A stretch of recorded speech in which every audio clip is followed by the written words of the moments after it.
Alright, so this is me and Peter's honors physics video. I'm going to explain to you guys how to make your very own homemade speaker and how they work. Alright, so first things first, you're going to need a couple materials. You need some paper, you're going to need some old headphones, some tape, a couple alligator clips, magnets, some copper wire, and some sandpaper or a lighter to melt off the coating. First thing you're gonna do is you're gonna make your speaker cup out of a piece of paper. This is gonna be really jank. So I'm just gonna like rip a line down the middle and you just fold it up. It'll look really nasty, but all you need to do is just cut out a little circle and you can make like a little funnel type thing like that. And you would tape that together. And after that, you would take your copper coil and you're gonna wind it up in a nice tight little coil and make sure that you have two ends on it.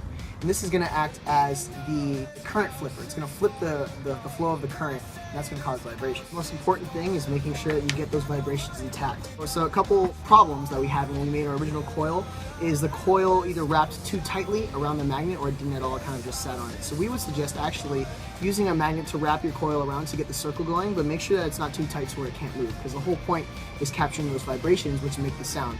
So you're going to stick this at the bottom of your cone. You can use tape or whatever. And then you're gonna take your magnet, and then you're gonna put that on top of the copper. So it's gonna go magnet, copper, and then cone of the funnel.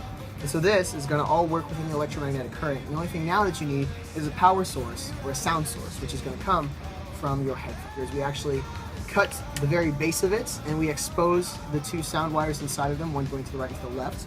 And then we used alligator clips. No, we didn't. We actually soldered them. We used our we exposed them and then we attached them to the two ends of the copper wiring. But what you could do is use alligator clips as long as there's good connection going on, because that's the most important thing, is creating connection without any sort of distractions within the flow of electrons. And then you can also sand down the edges to make sure that all the coating is gone, to make sure for a perfect complete flow of electricity. Now Peter's gonna actually show you what's going on, the physics behind it, and how the speaker actually works.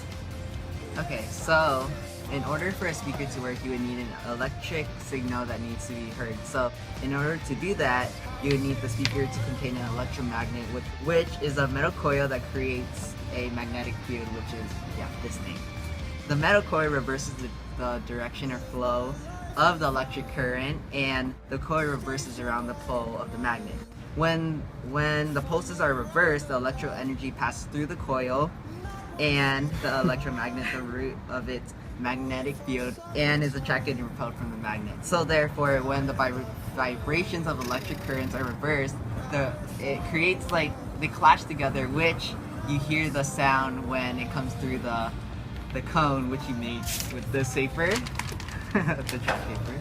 And so that's why the sounds you hear from the speaker are reversed, therefore you will hear the volume level. The vibrations are being amplified when you create that cone, therefore you would be able to hear music or the sound from your phone.